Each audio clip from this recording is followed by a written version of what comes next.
What is up? What's going on? I hope everybody's having a great day. I hope everybody is enjoying themselves. I hope everybody is actually making the best out of the day. But I wanted to talk to you guys a little bit about how the federal government has successfully given back all of the money in which they've saved during this whole tightening that they had going on. One of the federal government's mandates was to go ahead and clear off some of the debt on their books, right? So they were successful in doing that to about I don't know, I want to say somewhere around 300 million, somewhere around that 300 billion, somewhere around there, right? 300 billion, I'm sorry, somewhere around in there. So then we had this banking crisis, right? And they set up this loan program for banks where banks could take the bonds that they had and actually take a 1 year loan out against their bonds, where they still hold it, where the banks still held their assets, but the federal government themselves use their assets as collateral, right, for 1 year. So now this gives the ability for the banks to, because this is how the bank run happened, right? This is what they're saying about how the bank run happened. People wanted their money. These banks were invested in these long-term bonds, these long-term plays, and they had to cash them out at a loss. And then the bank run happened, and the banks became insolvent, and boom, there you go. Three of them collapsed. Well, that's kind of in question because the government probably took down Silvergate. But that's either here nor there. Another video on that on the channel. But that's why we're here. That's what how we got here, right? So the government was charged with eliminating some of their debt, and they were doing that, right? So now all of a sudden they put this program in place, and it basically wiped out all of the savings that the United States had during this whole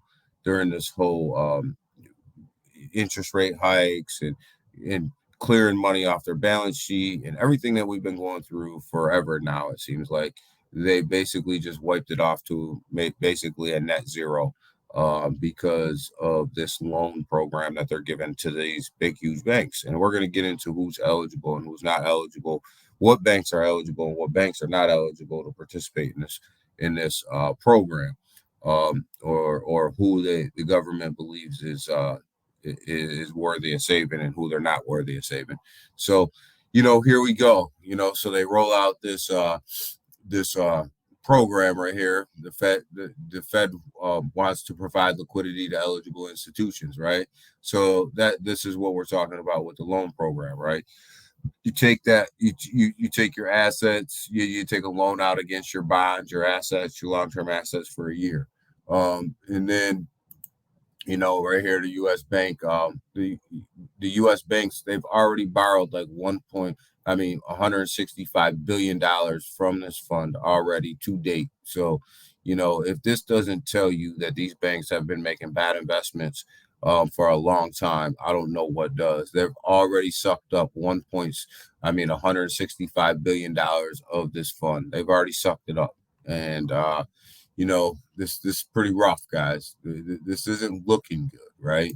And then you got the Fed's emergency loan may bring, 2.1 trillion into the U.S. banking system. J.P. Morgan says, well, how is this going to bring in 2.1 trillion into the banking system? Well, it's simple. These banks are going to take this money. They're going to leverage their assets. They're going to get a loan from the federal government, and they're going to go back out and invest that money into riskier assets. That's what's going to happen here. And this is a dangerous game because you've just kicked the ball down the road for 1 year. So in March of 2024, guys, we're going to be sitting right back here where we're at right now, because these loans are going to come due for all of these banks, to pay the federal government back. So we're going to be sitting right here in the exact same spot that we are 12 months from now. So March 2024, we're going to be right back here because these are 12-month loans. So this is pretty bad, because it's a twofold issue that the federal government has created for themselves. It's a one. The first fold is the fact that they just have successfully um, put back on their balance sheet everything in which they saved. And their charge was to lower their balance sheet. Well, they did that, and now they just increased their balance sheet. So take that as you paying off your credit card, and then all of a sudden, as soon as you pay off your credit card, you say yeah, you paid off your credit card, and then all of a sudden you go max it out again. That's what the federal government just did.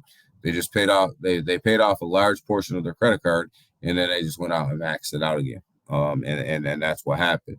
And the second issue with this is the fact that we didn't do anything but kick this can down the road for 12 months because in 12 months all these loans are going to become due. So what's going to happen when these loans don't get paid back or can't get paid back, or some of these banks are still in a bad situation, because as the interest rates go up, your bonds go down in value. So if the interest rate continues to go up, then your bonds continue to go down in value. Your bonds, your trust, all that stuff. So what's going to happen? Well, in 12 months, if these interest rates don't start declining, so that these bonds can start to mature and make them money, then guess what? They're not going to have the money to pay the federal government back. So that's the second issue. But let me share my screen in a different way. And I know a lot of you guys have probably already seen this video, but I want to play it again because I think it's important that we talk that we hear it um, the actual people, right? About how about who right who's eligible to who are we really talking about here, right? Like, isn't that the question? Who are we really talking about? Like, because we all know that not everybody is created equal, right, in this world. And there couldn't be anything truer than what Janet Yellen says here in this particular, clip that's been widely shared. And I just want to make sure we got the sound and everything right. Um, that's been widely shared by everybody, and she clearly lets you know that the little guys don't mean anything. Every community bank in Oklahoma, regardless of their size, be fully insured now? Are they fully recovered? Every bank, every community bank in Oklahoma, regardless of the size of the deposit, will they get the same treatment that SVBP just got or Signature Bank just got? A bank only gets that treatment if a majority of the FDIC board, a supermajority of the Fed board, and I, in consultation with the president, determine that the failure to protect uninsured depositors would create systemic risk and significant economic and financial consequences. So, what is And your we made plan? that determination. Right. So the deposits in every community bank in Oklahoma, regardless of their size, be fully insured now. Are they fully recovered? Every bank, every community bank in Oklahoma, regardless of the size of the deposit, will they get the same treatment that SVBP just got or Signature Bank just got? A bank only gets that treatment if a majority of the FDIC board, a supermajority of the Fed board, and I, in consultation with the president, determine that the failure to protect uninsured depositors would create systemic risk and significant economic and financial consequences. So, what is And your we plan? made that determination. Right. So the deposits in every community bank in Oklahoma, regardless of their size, be fully insured now. Are they fully recovered? Every bank, every community bank in Oklahoma, regardless of the size of the deposit, will they get the same treatment that SVBP just got or Signature Bank just got? A bank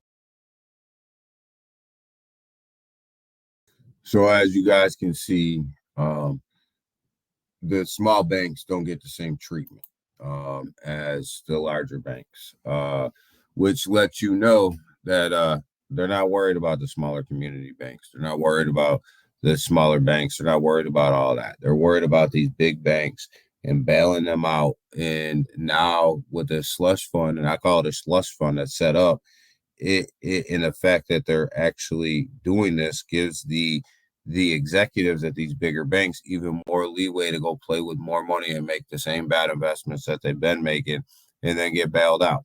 So here we go again, guys.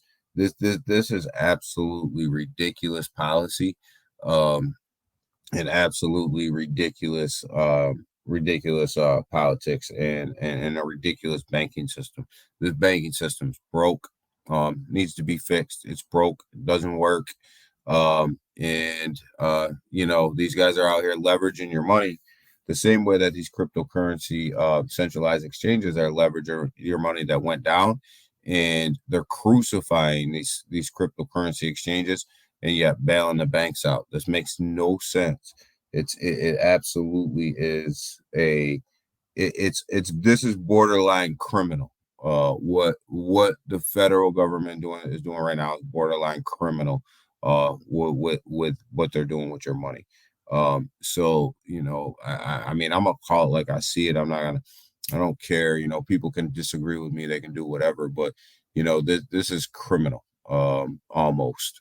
So you know, I hesitate to call things criminal until they're charged, but that's why I say almost. But this is damn near criminal. Uh, you know, Silicon Valley Bank, that bailout was all about the people that were invested. You had BlackRock, you had Circle, you had Roku, you had a whole bunch of other high name people who had a lot of money in this bank. And actually, the bank itself was actually worth less than what Elon Musk is worth. So they considered this bank significant enough that they were going to bail it out and guarantee all depositors, of which none of which were average people, right? Not hardly any of them were average people. That they considered it significant enough that they were going to go over the FDIC's limit to bail these guys out. But yet the whole bank in total was actually worth less than Elon Musk is worth. So if Elon Musk makes a bad investment, are we going to bail him out too? Is it significant enough to the market that he gets bailed out as well? I mean, he's worth more than Silicon Valley Bank is. So you know, I mean, come on, this doesn't make a lot of sense, guys. We gotta be smarter. We gotta be smarter, and we gotta demand better from these banking industries. We gotta demand better from these politicians. We gotta demand better for our own money. This is ridiculous, and this is why Bitcoin is on the move right now. And this is why Bitcoin was created in 2008, and you know, and this is why and this is why, you know, the cryptocurrency market is up right now, because this ridiculousness right here just needs to stop.